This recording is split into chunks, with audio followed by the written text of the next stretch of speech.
that versus going and finding one of the giant vats of acid and jumping into that thing. In fairness, though, if you jumped into a vat of corrosive acid, it's unlikely that any part of you will be found, right? That's true. Versus if he knew the science of this thing, although more of his bones should have been found if it was his entire skeleton. Well, here's the deal, though, is that I'm assuming, I'm going on a limb here, I don't know the exact compound that they use of salt, but as we all know, salt at room temperature is solid, and it might well be by the time they cooled it down enough to where they could actually get into it and search it, it might have solidified. Yeah, that's true. And so maybe they had to sort of chip through everything. Yeah, that's fair. And they broke things up or didn't break things up enough to find the smaller fragments, maybe. Yeah, they might not have considered it worthwhile. Once they had some bones, that might have been enough. They didn't feel like they needed to chip through the entire thing and try to extract every single bone, which, by the way, they weren't going to do without breaking them all up anyway, because by the time they've been heated that much, they're going to be pretty fragile. Yeah.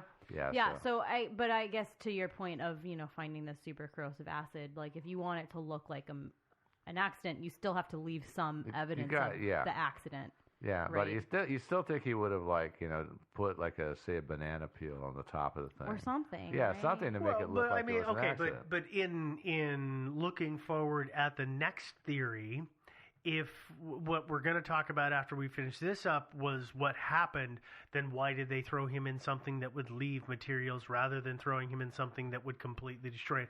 We'll talk about it when we get to that theory, but I just want to bring that up now so that we don't forget to talk about it. And I don't know, but back to the suicide thing. If it was going to make it look like suicide versus an accident, well, you think he would have taken off his hard hat and his glasses at least.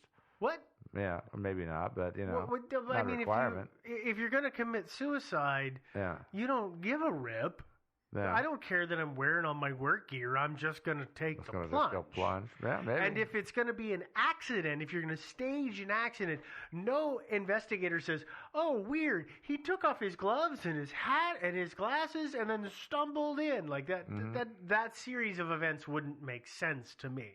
Yeah, I would agree with that. It would make more sense that he had an accident and fell in with all of his gear. But he should have done something. He should have left a rope or a piece of cable right there for him to trip over or something. Or that this cardboard, the sign you see swinging on the end of the rope in the Looney Tunes cartoons. He should have just unhitched the velvet rope a little bit, so it looked like it looked like it had been left over a little bit, so it looked like somebody had stumbled over it. So I don't know about this one. About suicide, you mean? Yeah. No, this whole suicide theory. It's more plausible than an accident, but less plausible than some others to me. Yeah, it is. I mean, it just seems like it's entirely. It's entirely plausible to me, but again, there's not really any evidence for it. But then again, okay, let's give that one a maybe and move on to our next theory, which of course is murder. Da da da. Murder, everybody's favorite. So again, assuming that was Dave's remains that were found in there, not that much was found, the prevalent theory out there, of course, is that Dave was murdered by his coworkers or somebody at the company because he was a whistleblower. What was he blowing whistles on? On either National Lead, or the plant itself. I mean, because again, National Lead was running it, but they didn't actually own it, so maybe he was ratting out National Lead to the government or ratting out...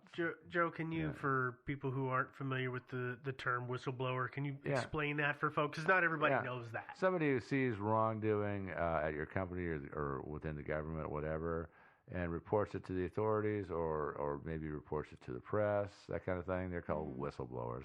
Also, one man's whistleblower, of course, is one man, and another man's just plain leaker. Right. It just all depends. A lot of people leak constantly. Julian Assange. Yeah, that kind of thing. When you leak, a lot of people leak for their own personal reasons, and then sometimes people will leak, and then when they get busted, they'll try to call themselves a whistleblower. Like that chick at the NSA who recently gave some documents to the press, and then she got busted for it, and then she tried to claim, "Oh no, I was a whistleblower." No, really not. Is it Karen Silkwood? Isn't she considered? I mean, her death is mysterious, and that's a whole other thing, and that's why the murder thing made me think of it. But isn't she considered a bit of a whistleblower? Yeah, because she was in a nuclear reactor facility. She was in a nuclear facility. I don't remember. It's been so long since I read anything about that or saw the movie or anything. I can't remember if she ever did any actual whistleblowing or if she just died.